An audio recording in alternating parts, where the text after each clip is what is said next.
다 같이 사도신경으로 신앙 고백하심으로 11월 7일 금요일 아침 예배를 하나님께 드립니다. 나는 전능하신 아버지 하나님, 천지의 창조주를 믿습니다. 나는 그의 유일하신 아들, 우리 주 예수 그리스도를 믿습니다. 그는 성령으로 잉태되어 동정녀 마리아에게서 나시고 본디오 빌라도에게 고난을 받아 십자가에 못 박혀 죽으시고 장사된 지 사흘 만에 죽은 자 가운데서 다시 살아나셨으며 하늘에 오르시어 전능하신 아버지 하나님 우편에 앉아 계시다가 거기로부터 살아있는 자와 죽은 자를 심판하러 오십니다. 나는 성령을 믿으며 거룩한 공교회와 성도의 교제와 죄를 용서받는 것과 몸의 부활과 영생을 믿습니다. 아멘.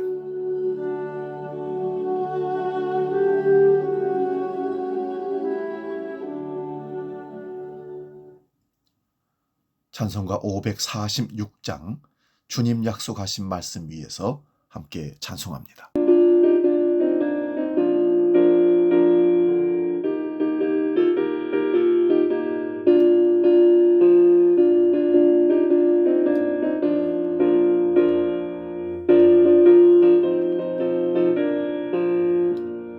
주님 약속하신 말씀 위에서 영원토록 주를 찬송하리라.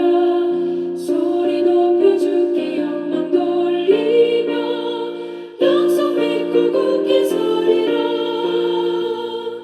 약속 믿고 굳게 서리라. 영원하신 말씀 위에 굳게 서리. 말씀 위에 그 말씀 위에 굳게 서리라. 주님 약속하신 말씀 위에서 세상 염려에게 엄습할 때에 용감하게 힘써 싸워 이기며 약속 믿고 굳게 서리라. 굳게 서리라. 영원하신 말씀 위에 굳게 서리. 말씀 위에 그 말씀 위에 굳게 서리라. 오늘 아침 우리에게 주신 하나님 말씀은 구약성경 창세기 13장 8절에서 12절의 말씀입니다. 구약성경 16면에 있습니다. 창세기 13장 8절에서 12절 봉독할 때에 살아계신 하나님의 음성을 들을 수 있기 바랍니다. 지금 봉독합니다. 아브라함이 롯에게 이르되 우리는 한 친족이라 나나 너나 내 목자나 내 목자나 서로 다투게 하지 말자. 네 앞에 온 땅이 있지 아니하냐. 나를 떠나가라. 네가 좌하면 나는 우하고 네가 우하면 나는 좌하리라. 이에 롯이 눈을 들어 요단 지역을 바라본즉 소알까지 온 땅에 물이 넉넉하니 여호와께서 소돔과 고모라를 멸하시기 전이었으므로 여호와의 동산 같고 애굽 땅과 같았더라. 그러므로 롯이 요단 온 지역을 택하고 동으로 옮기니 그들이 서로 떠난지라. 아브라함은 가나안 땅에 거주하였고 롯은 그 지역의 도시들에 머무르며 그 장막을 옮겨 소돔까지 이르렀더라. 소돔 사람은 여호와 앞에 악하며 큰 죄인이었더라. 아멘.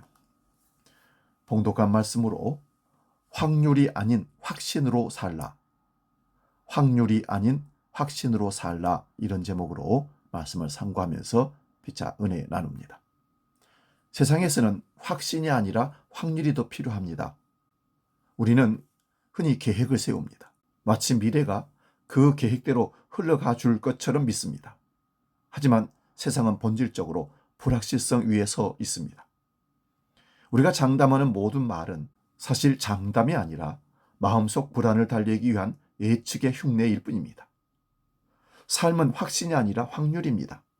될 수도 안 될 수도 있다는 가능성의 바다 위에 우리는 작은 배를 띄우고 살아갑니다. 그 배로 항해하는 동안 바람과 폭풍우는 언제든 찾아옵니다.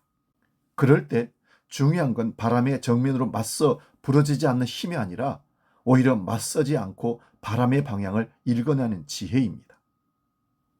바람에 맞서면 더 힘들어지고 더 빨리 지칩니다. 하지만 바람이 어디로 가는지 살피고 그 힘을 돛에 실어 나아간다면 그 순간조차 항로가 됩니다.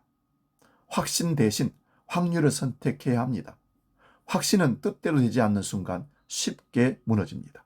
하지만 확률은 양쪽의 가능성을 기본값으로 두기에 흐름이 내 계획과 반대가 되더라도 겸허하게 받아들이고 잠시 멈춰 재충전할 수 있습니다. 그런데 여러분, 신앙은 확률이 아니라 확신이 있어야 합니다. 세상과 반대입니다. 오늘 제목이 확률이 아닌 확신으로 살라 했습니다. 우리 믿음의 사람들 말입니다. 예수를 믿는 사람으로 세상을 살아간다는 것은 어떤 삶일까요? 믿음을 가지면 더 쉽고 편할 것 같지만 오히려 더 어렵다고 느낄 때가 많습니다. 그 이유는 우리가 언제나 끝이라 할 수 없는 싸움을 하고 있기 때문입니다. 하나님의 약속은 분명히 존재합니다. 그러나 지금 눈앞에는 보이지 않으니 마음은 흔들리고 계산은 복잡해집니다.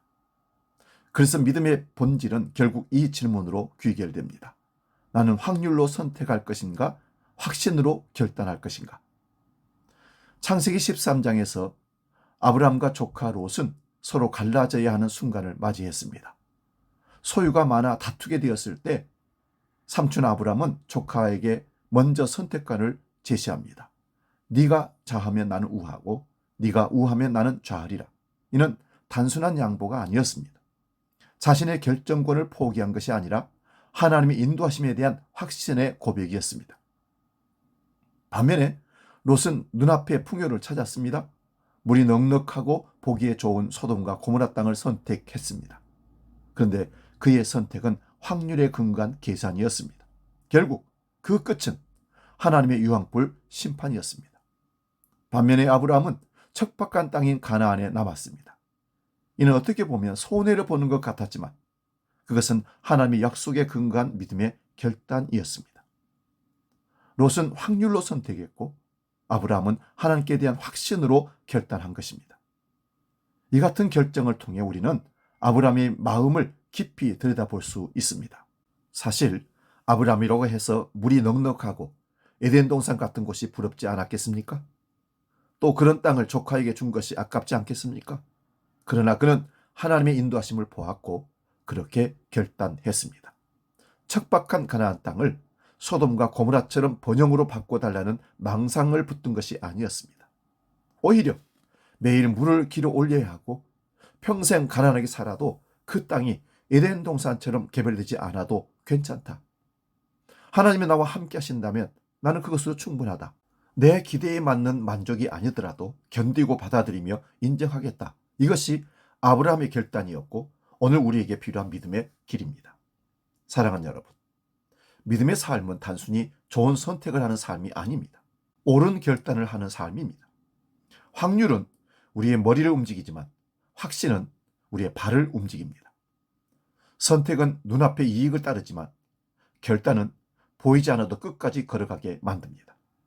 기도하고 예배하고 말씀을 붙드는 일상은 세상 사람들 눈에는 비합리적으로 보일 수 있습니다. 그러나 그것은 하늘의 가치에 발을 맞추는 행위입니다. 결단은 우리 안에서 왜가 분명해졌을 때 나오는 걸음이며 하나님의 약속을 신뢰할 때만 가능한 걸음입니다. 우리 인생은 매일 선택의 기로에 놓입니다. 그 선택의 기준이 세상의 확률인지 하나님의 확신인지에 따라 인생의 방향은 달라집니다. 세상의 선택은 끝없는 후회로 이어지지만 하나님의 확신은 흔들림 없는 평안을 우리에게 줍니다. 하나님의 약속은 계산으로 증명되는 것이 아니라 신뢰로 믿음으로 응답되는 것입니다. 사랑하는 여러분, 기억하십시오. 롯은 확률로 선택했고 아브라함은 확신으로 결단했습니다. 오늘 우리의 삶이 확률이 아닌 확신을 붙드는 결단의 길이 되시기를 주의 이름으로 축원드립니다. 기도하겠습니다. 아버지 하나님, 우리는 이 땅에 발을 딛고 살지만 하늘에 소망을 두고 심의권을 갖고 살아가는 사람들입니다. 그러하기에 세상 사람들이 찾아가는 확률이 아닌 확신을 갖고 살아야 하는 길인 것을 믿습니다. 오늘 우리에게 확신을 주시옵소서. 아브라함의 결단이 우리의 확신의 삶이 되게 해 주옵소서. 우리 눈에 보기에 화려한 것, 세상적인 것, 좋아 보이는 것을 쫓아가는 것이 아니라 하나님 말씀대로 확신 갖고 살아가는 믿음의 사람 되게 하여 주옵소서. 이제 주기도로 기도합니다. 하늘에 계신 우리 아버지, 아버지의 이름을 거룩하게 하시며 아버지의 나라가 오게 하시며 아버지의 뜻이 하늘에서와 같이 땅에서도 이루어지게 하소서. 오늘 우리에게 일용할 양식을 주시고 우리가 우리에게 잘못한 사람을 용서하여 준 것 같이 우리 죄를 용서하여 주시고 우리를 시험에 빠지지 않게 하시고 악에서 구하소서. 나라와 권능과 영광이 영원히 아버지의 것입니다. 아멘.